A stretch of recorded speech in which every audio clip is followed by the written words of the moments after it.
다른 쪽 하나 여쭤볼게요. 네. 항상 과거의 패턴이 이게 있었어요.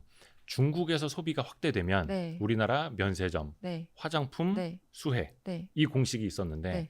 이게 저는 지금도 유효할까라는 좀 의문을 갖고 있거든요. 어떻게 생각하세요? 과거보다 확실히 덜 할 것 같아요. 아, 맞습니다. 예, 굉장히 덜해졌고요. 그렇죠. 네. 제가 그 아까 15년, 16년도 제 유통 출입했었다고 네. 말씀드렸잖아요. 그때가 박근혜 정부 말기에 음. 어떻게 해서든 면세점 특허 더 내주려고 예, 그때 대외경제연구원 시켜갖고 데이터도 조작하고 막 이래가지고 그때 막 취재하고 그랬었거든요. 그때 저도 막 같이 소가 넘어가고 막 이랬었는데 그렇게 되면서 특허 남발하고 또 공교롭게 이제 사드 보복 맞으면서 다 같이 막 망가지고 네. 그때 또 화장품업계 출입하면서 사람들 이야기 들어보면 중국 사람들이 와서 뭐 콜마, 코스맥스 이런 데 가서 저거랑 똑같이 만들어 달라 한다. 그 다음에 한국 면세점에다 자기네 브랜드를 입점시킨다. 그러고 나서 한국 면세점에 입점된 브랜드다라고 가져가서 판다는 거예요. 그래서 야, 저 사람들 대단하다. 이제 우리나라 이거 화장품 브랜드 오래 못 가겠는데 싶었거든요. 네네네. 근데 그렇게 이제 올라온 거잖아요. 중국 쪽 브랜드. 되게 많이 올라왔어요. 그래서 당시에 이제 코스맥스 콜마한테 만들어 달라고 한 것과 더불어서 최근에는 어떤 일들이 벌어지고 있냐면 에스티로더, 샤넬 같은 글로벌 럭셔리 화장품 업체들 이제 브랜드를 만들어주는 회사가 이탈리아의 인터코스라는 ODM 회사가 네네네네. 있잖아요. 그 회사를 또 이용해서 지금 화장품 만들어내고 있습니다. 그래서 아예 광고를 해요. 우리 똑같이 만들어준다. 명품 만드는 회사에서 만들어준다. 만들어주는구나. 하고 똑같이 광고를 해서 중국에 상장되어 있는 중국 화장품 업체 중에 상하이자와라고 있는데 탐방을 과거에 15년도 이때 가보면은 네. 되게 올드한해서요. 네. 되게 오래됐고 답답하고 이거 어떻게 할 거냐 그러면은 뭐 모르겠다. 뭔가 저 회사 화장품 바르면 좀 뭐 안 좋을 것 같고 그럴 것 약간 그런 같고. 느낌.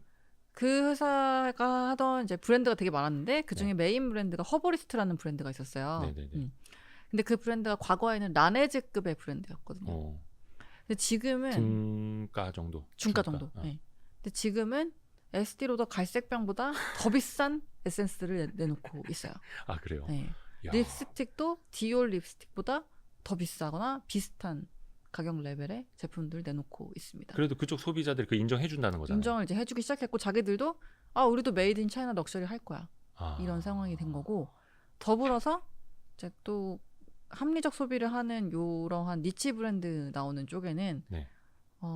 퍼펙트 다이어리라고 중국에서 2017년도에 런칭해서 한 3, 4년 만에 매출 1조 찍은 그런 브랜드가 있어요. 네. 여기는 우리나라 스타일란다의 3컨셉 아이즈랑 마찬가지로 온라인 먼저 시작했는데 잘 돼가지고 역으로 오프라인 매장을 내기 시작한 그런 브랜드이고요. 네네네네네. 이런 식으로 여기는 굉장히 특이한 점은 온라인 베이스로 하면서 재밌고 빠른 제품들을 이제 치고 빠지는 걸 잘하는 저렴한 가격으로 네. 그러니까는 양극화되고 있다 보니까 중간에 낀 애매한 브랜드들은 이제 메이드 인 코리아 붙었다고 해서 다 좋아라 하고 반겨주는 그런 상황이 아니게 됐다라는 거고요. 참 그래서 이게 사실 언젠가는 이렇게 될 거라 예상을 했던 그쵸. 거긴 한데 빨리 왔네요. 그렇죠. 사실 과거에 저희도 2015년도 한창 좋았을 때 뭐 이제 가서 세미나 하고 이러다 보면은 이런 전자제품 이런 게 아니라 화장품은 감성 제품이고 이미지가 중요하기 때문에 맞아요. 메이드 인 차이나는 죽어다 깨어나도 안 된다. 이런 인식들이 있었었는데 맞아요. 근데 그게 되게 빨리 왔죠. 잘하고 있습니다. 중국 업체들도.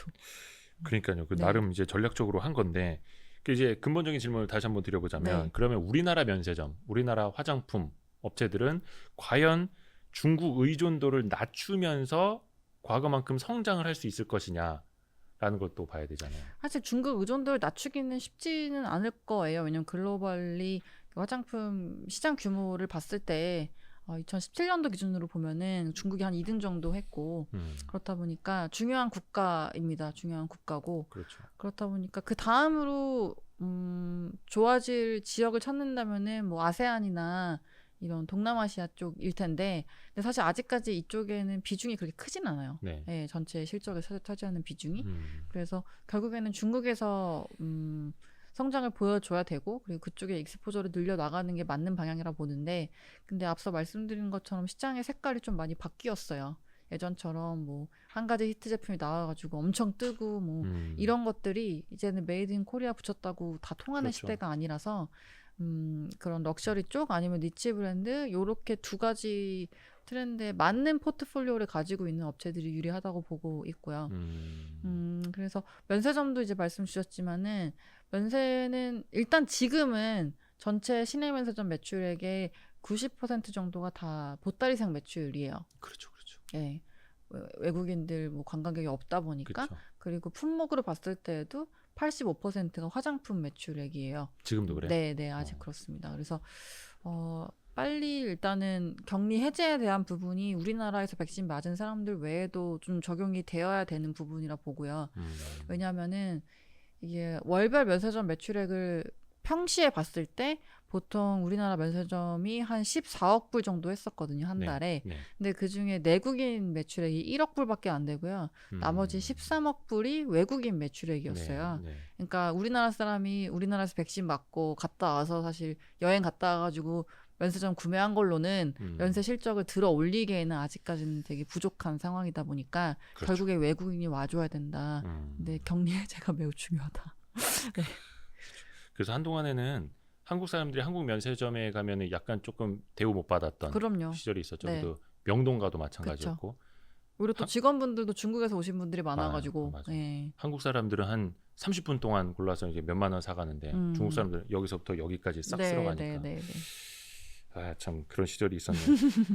그 참 최근에 화장품주 보면 LG 생활건강은 그래도 조금 뭐라 해야 되나 횡보하다가 아모레퍼시픽 같은 경우에는 그래도 바닥치고는 쭉 올라오더라고요. 네. 요거는 조금 어떤 변화라고 보면 돼요? 이게 사실 작년 말부터 이제 좀 그랬다가 아모레도 많이 오르긴 했죠. 근데 네. 보면은 수급이 사실은 아모레 쪽이 좀 빈집이었었고요. 아모레가. 네. 그렇다 보니까 이제 올라왔었고 그리고 빈집털이에요? 4분기 지금까지 올라온 거? 아니 실적이 좋기도 했습니다. 아. 4분기랑 1분기 때 실적이 기대 대비 좋았었고 그리고 사실 앞서 말씀드린 그 트렌드에 가장 좀 고생을 했던 게 아모레퍼시픽이었었거든요. 그렇죠. 예. 왜냐하면 중국 전체 매출 중에서 한 40% 가까이가 이니스프리라는 중가 브랜드. 사실 이니스프리가 우리나라 대비해서 중국 넘어가면 좀 비싸지긴 하는데 네. 그래도 이게 럭셔리 쪽보다는 뭐 제주도의 그렇죠. 녹차에 유나에 약간 이런 브랜드였다 보니까 중가였거든요. 근데 그쪽 시장이 앞서 말씀드린 대로 좀 어렵다 보니까 매출이 좀 안 좋았었고 먼저 이쪽은- 많이 빠졌었고. 네, 그래서 예. 유니스프리는 문 닫고 있는 상황인데 근데 4분기부터 설화수 매출 비중이 1등으로 올라왔고요. 네. 어디에서요? 아모레 전체 중국 아모레 매출액에서 전체 예. 중국 매출. 이게 올해 1분기에도 이어지고 있는 구간이어서 턴어라운드에 대한 기대감이 조금 높아진 상황이고 수급도 이제 좀 많이 비어 있다 보니까 그쪽으로 쏠려서 이제 주가도 올랐었고 근데 지금은 좀 비싼 감은 있죠. 왜냐면 글로벌 업체들도 한 40배 초반, 30배 후반 정도 받고 있다 보니까 아모레퍼시픽이 근데 그들은 이제 중국 쪽, 아시아 쪽 성장률이 막 더블디시지 크게 나오거든요. 두 자리 성장이. 근데 아모레는 그 정도 레벨은 아니다 보니까 과연 이게 더 레벨업 될 수 있을지에 대한 부분들이 있죠. 그거 안 그래도 여쭤보려고 그랬어요. 진짜 보면 예전에 진짜 중국 쪽 성장이 막 1년에 뭐 30%씩 이렇게 올라가던 시절에 뭐 PER 30배, 40배 준다 한들 누가 뭐라 할 사람 그쵸. 없었거든요. 근데 지금도 보면은 뭐 물론 나중에 실적에 따라서 달라질 수는 있겠습니다만 30배, 40배 이렇게 되더라고요. 그죠. 밸류에이션이. 그러면 그때랑 지금이랑 같은 밸류에이션을 주는 게 과연 맞을까? 약간 투자자로서는 좀 고민을 할 수밖에 없을 것 같아요. 그렇죠. 그래서 저는 LG 생거는 되게 밸류에이션이 여유가 있고요. 예, 제가 마지막으로 쓴 레포트 기준으로는 지금 12개월 포워드로 26배 정도 받고 있다 보니까 사실 최근에 화장품 업종에서 좀 올랐던 업체들을 보시면은 중국이 소비가 회복되는 거 때문에 주가가 들어 올려졌던 부분들이 많았거든요. 네. 코스맥스도 그렇고 아모레퍼시픽도 그렇고 중국 쪽이 좋아지는 거에 이제 포인트를 두고서 주가가 올랐던 건데 왜냐면 중국은 앞서 제가 우리나라 가계 흑자율 말씀드렸는데 우리나라가 소득이 올라가서 흑자율이 올라간 게 아니라 지출이 줄어가지고 그렇죠. 올라갔거든요. 근데 네. 반대로 중국은 지금 소득이 올라가고 있어요. 네. 소비가 되게 좋아서 이제 그것 때문에 같이 올랐던 게 그 두 종목인데 근데 LG생명은 지금 오른 게 없거든요 거의. 그렇죠. 네. 행복. 근데 중국은 더 좋은 상황이고 후 브랜드 같은 경우도 중국에서 지속적으로 잘 해왔다 보니까 베이스가 높은데도 불구하고 올해 1분기 때 58% 성장했거든요 매출이. 그러니까 정말 굉장히 잘하는 브랜드다 보니까 58%라는 거는 그 후 브랜드가 네, 후 브랜드가 중국 매출이 어, 전년 동기 대비해서 58% 증가했습니다. 1분기에만요. 네네. 그래서 전체적으로 봤을 때 사실 과거처럼 그렇게 성장이 막 엄청나게 나오기는 쉽지는 않을 것 같아요. 저희가 2012년도 이때만 해도 탐방을 가보면은 당시 이제 국내 화장품 업체들의 분위기는 방판이 가장 고수익 채널 중에 하나였는데 네. 그쪽 방판 그 판매원 수도 줄어들고 있고 그리고 구조적으로 좀 역사의 뒤안길로 사라지는 채널이잖아요. 네, 네, 난 백화점도 같이 안 좋았단 말이에요. 그 당시에는. 그리고 대형마트 당연히 빼고 있고 매장. 네. 그렇다 보니까 이커머스 쪽 좋긴 한데 아직까지 비중이 크진 않고 네. 그래서 고전하고 있던 상황이었고 실제로 탐방도 가면은 그렇게 분위기가 막 엄청나게 활발하게 돌아가는 분위기는 아니었어요. IR 부문과 커뮤니케이션 해보면은. 근데 2013년도 14년도 갑자기 중국인이 오기 시작하면서 연세가 빵 터지니까 네. 예, 그게 엄청 좋으면서 주가를 끌어올렸었는데 실적도 같이 올라갔고 근데 2016년에 사드가 터지면서 그게 싹 빠져버리니까 그렇죠. 다시 네. 그때로 돌아간 거거든요. 물론 그때랑 다른 거는 중국 현지에서 하는 사업이 조금 더 뭐랄까요 확립이 돼서 네. 잘 돌아가고 있는 모습들을 보여주고 있긴 하지만 근데 또 이번 코로나19 때문에 여러 가지 또 그런 판로들이 막히면서 중국도 자국 브랜드를 성장을 시키기 위한 노력들을 되게 많이 해왔고 네. 또 더불어서 아까 면세 말씀하셨지만은 면세도 하이난 쪽에 지금 또 오픈도 많이 하고 그렇죠. 네. 또 페이버도 되게 많이 주거든요. 뭐 아시겠지만 한도도 1,000만 원까지 늘려줬고 더 높죠. 그리고 1,000만 원 다 못 사고 돌아오면 3개월 안에 또 인터넷 통해서 구매할 수 있게 추가로 남은 한도에 대해서 그런 식으로 열어주다 보니까 여러 가지로 자국의 그런 채널 및 브랜드를 키우려고 하는 노력들이 지속이 되고 있어서 사실 과거랑 완전 오롯이 똑같은 밸류를 받기에는 조금 환경이 달라지지 않았나. 더불어서 더 어려운 거는 이 인터넷 통해서 뭐 인플루언서 분들이나 이런 분들이 ODM으로 만들어낸 그런 히트 상품 한 개 이렇게 치고 빠지는 것들이 되게 많아졌다는 거. 인스타그램 보시면 아시겠지만은 뭐 예를 들어 뭐랄까요 뭐 각질 지우개 뭐 모공 패드 뭐 이런 식으로 그냥 한 개만 파는 그런 조그마한 브랜드들 되게 많이 생겼잖아요. 거의 뭐 왕홍들이 자기 이름 그쵸? 달고 막 이렇게 하는 것들. 예. 그래서 과거에는 저희가 코스맥스 한국콜마 이런 대형 ODM들한테 주문을 내려면은 그러면 몇 개 주문하실 거예요? 그러면은 네. 한 3,000개는 해줬어야 됐거든요. 근데 지금은 그게 한 500개까지 떨어졌다고 하거든요. 근데 제 구독자가 17,000명이니까 수 사실 있네. 500명만 하나 사주시면은 할 수 만드세요. 있는 거죠. 그럴 순 예. 없고. 예. 올리나 아이섀도우 이런 거. 그렇죠. 그래서 이제 그만큼 진입하기가 쉬워진 게 된 거죠. 아. 예, 그러니까 그만큼 브랜드 더 늘어날 수밖에 없는데, 근데 대형 업체들은 사실 이런 걸 빨리빨리 치고 빠지기에 너무 규모도 크고, 그렇죠. 예, 브랜드도 굉장히 업력이 오래됐다 보니까 그런 것들이 좀 과거 대비 경쟁이 심화할 수밖에 없는 그런 구간. 중국도 그렇고 한국도 그렇고 봉착해 있는 게 과거랑 같은 밸류 받기는 좀 힘든 상황이다 이렇게 보고 있습니다. 그러네요. LG생활건강은 목표 주가 210만 원 네. 쓰고 계시고 아모레퍼시픽은 32만 원 네. 쓰고 계시는데 둘 중에 하나 탑픽 꼽으라면 저는 탑픽이 LG생명입니다. 화장품 그러니까 업종에서는. 지금 약간 뉘앙스에서도 계속 그렇게 느껴지긴 그랬나요? 했습니다. 그리고 아까 좀 초반부에 잠깐 이야기를 하긴 했는데 네. 이제 굳이 토픽을 이제 꼽아달라고 좀 계속 부탁을 하고 있습니다. 그 백화점하고 네. 마트 요거랑 이제 종합유통사 뭐 그래봐야 뭐 롯데쇼핑, 신세계이마트, 현대백화점 정도인데 이 중에서도 조금 호불호가 저는 있을까요? 현대백화점하고 신세계 두 개 좋게 보고 있고요. 마트를 끼고 있는 것보다는 네, 약간- 마트는 사실 작년은 되게 좋았고, 작년 주가도 좋았고, 올해는 백화점 위주로. 올해는 백화점 그리고 면세점도 어쨌든 현대백화점이랑 신세계 같이 하고 있기 때문에 네. 면세도 바닥은 찍었거든요 지금.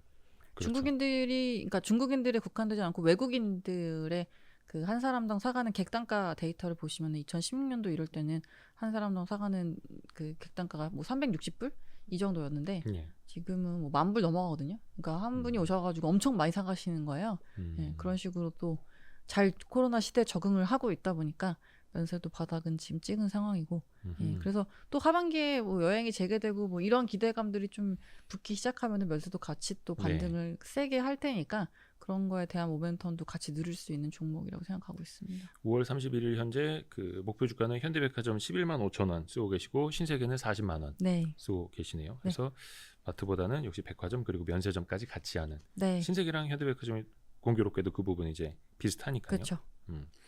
그리고 그 간혹 CJ 대한통운이라든지 그쪽도 리포트를 쓰시더라고요. 아, 네, 커버를 하고 있긴 한데, 근데 네. 대한통운은 지금 그 택배 단가 인상 때문에 지금 네. 사회적 합의 기구 뭐 내용들이 있어가지고 주가를 좀 이슈가 좀 있죠. 올리고 싶어도 IR이 세일즈를 세게 못하는 상황이어서 좀 조심스럽게 얘기하고 있어가지고 거기는 이제 얘들은 대한통운은 안 돈을 하셔도 많이 될 것 벌어도 같고. 많이 번다 이 얘기가 조금 뭐한 딱 그 상황. 얘기예요. 마지막으로 네. 그 유통업 투자하시는 분들한테 조언이요? 유통업 보실 때는 그 항상 그런 얘기 붙지 않나요? 네. 요런 그런- 데이터가 제일 중요하다. 요런 건 조심하셔라. 뭐 요런 착시 효과는 조심해야 된다. 아니 이게 제일 중요하다. 그럼 꿀팁 하나만 주고 가세요. 꿀팁. 제가 이제 유통업을 분석하면서 제일 안타까웠던 것 중에 하나가 네. 시장이 이렇게 빨리 바뀌고 여러 가지 환경들이 변화하고 있는데 근데 상장되어 있는 업체들은 대부분 다 오프라인 베이스인 게 제일 안타까운 부분이었거든요. 왜냐면 이커머스 이렇게 커지고 그렇죠. 정말로 그 뒷단에 있는 여러 가지 산업들이 발전하고 있는 배경이 있는데 네. 근데 결국에 저희가 탑픽으로 해야 되는 거는 뭐 롯데쇼핑, 현대백화점 이런 것들이었던 거죠. 뭐 지금은 반짝 좋은 상황이긴 하지만 그래서 사실 저는 카페14가 상장돼서 너무 기뻤거든요. 진짜 이제 이커머스 업체가 비슷한 업체가 이제 올라오는구나 해서 좋았는데 사실 여기도 일본이랑 동남아 진출 때문에 비용이 많이 들어가가지고 좀 네. 최근에 좀 어렵습니다. 그런 상황이에요. 그래서 유통업을 보실 때 사실 투자분들이 가면은 뭐 재미없다, 뭐 맨날 변화도 없고 이런 산업이다라고 하시는 경우가 많았는데 사실 그 안에 좀 더 들어가 보면은 누구보다도 역동적으로 바뀌고 있는 게 혁신의 용광로라 볼 수 있는 게 유통 산업입니다. 그래서 찾아보시면은 굉장히 많은 투자 아이디어를 얻으실 수 있어요. 왜냐하면 뭐 온라인으로 시프트 되는 거를 보시면은 온라인으로 시프트 되면은 반드시 일어나야 되는 거는 배송이거든요. 무조건 실물로 저한테 와야 되기 때문에 그렇죠. 그거에 대한 부분들은 분명 확대가 될 거고 그래서 뭐 지난해 좋았던 것처럼 뭐 골판지 업체나 뭐 이런 것도 같이 좋아질 수 있고 뭐 하다못해 새벽 배송 늘어나면 냉매 만드는 업체들도 네. 마찬가지고 냉동 탑차도 더 필요할 테고 그리고 물류센터는 제가 지속적으로 강조를 드린 내용인데 물류센터 자동화가 되게 필요하다 보니까 이거 설비 만드는 업체 뭐 그 안에 시스템 들어가는 업체 이런 것들까지도 사고를 좀 확장하실 수 있는 그런 배경들이 많이 마련되어 있는 업종이 또 저희 업종이거든요. 그래서 상장되어 있는 업체는 특히 이제 우리나라는 대부분 오프라인이지만 제 책에 이제 소개되어 있는 그런 다른 이커머스 업체들 보시면 되게 다양하게 많아요. 글로벌 봤을 때. 그래서 비단 그냥 유통업 자체에만 국한 짓지 마시고 주변에서 이제 바뀌고 있는 그런 트렌드랑 연관돼 가지고 같이 커지고 있는 그런 것들까지 같이 관심 가져주시면 투자 아이디어 마련하시는데 그리고 투자 기준 세우시는데 도움이 될 것이다 이렇게 보고 있습니다. 그래서 사실 그 식음료, 패션, 유통 이런 쪽이 주부님들도 마찬가지고 초보 투자자분들이 투자하기에 이제 공부하기에 어떻게 보면 가장 밀접하고 용이한 산업이기도 하잖아요. 저희도 제일 공격을 많이 받는 업종 중에 하나인 게 이게 뭐 마트 좋다고 이제 막 가서 얘기하면 어저께 지난주 가봤는데 사람 없던데? 막 이런 그런 푸시백을 많이 받아요. 자동차 이런 것들 뭐 무거운 산업 이런 것들은 그런 게 좀 덜한 반면에 그렇죠. 저희 실생활에서 볼 수 있는 것들이다 보니까 그런 공격을 받을 때가 많습니다. 그러니까 사람들이 어떻게 보면은 뭐 IT, 화학 이런 어려운 산업들을 잘 투자하는 것만 좋은 거라고 생각하시는 분들이 이제 착각하시는 분들이 있는데 사실 유통도 어찌됐든 간에 이 안에서 수익을 내면 되는 거라. 그렇죠. 또 유통도 이제 최근에 백화점주, 뭐 면세점 관련주, 화장품주 보시면 아시겠지만 어느 순간에 그냥 연간 수익률 다 내고 있습니다. 그래서 하여튼 이쪽도 우리가 꾸준히 공부하면 좋을 것 같고 그리고 유통의 귀환 그 책을 통해서도 우리가 체계적으로 공부할 수 있다라는 거. 근데 오늘 안 갖고 오셨다는 거.